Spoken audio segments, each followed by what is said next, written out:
Sa sobrang kapal ng mga basura, bandang siko na lang ang nakita ng matunton ang 31 anyos na lalaki na nabaon na sa basura. Agad siyang hinukay ng mga kapitbahay.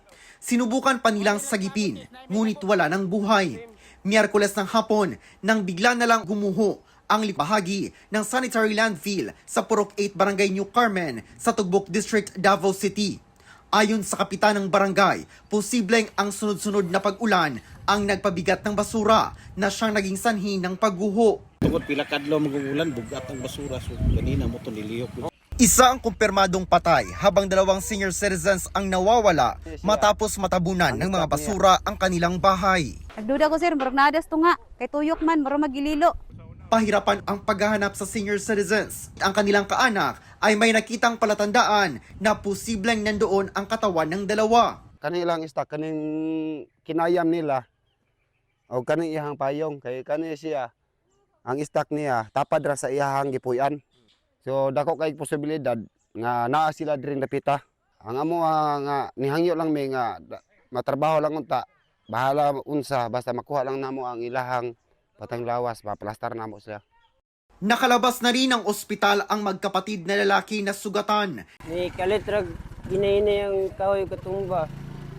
Yan ni ato po yung sa likod sa kan buyan. Tubangan ta na mo si nanay. Di kan man ni kalit maggan wala may kaapas. Ang mangud na akong gitabangan kay naraman sa tapad. May ilang bahay din ang nasira, kabilang na ang bao-bao. Alas 10 Huwebes ng umaga, pinuntahan ng mga rescuer mula sa CDRMO at DFP Special Rescue Force kasama ang DNR Environmental Management Bureau kung saan may pagguho.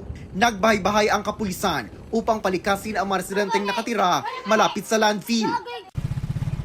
Puduki jud kay problema gani mig-asa mo balhinan ni. Kay wapod mi nga puro ra temporary na mong gitampuyan. Pero nadlok po din na karon. Adlok po gid kayo. Ipod mi gusto mo balik ko media. Madlok ni, delikado. Mga bata, naglisod gid ni. Simula Miyerkules ng gabi, nanunuluyan ang mga residente sa Barangay Gym kung saan may naka-install na modular tents para sa kanila.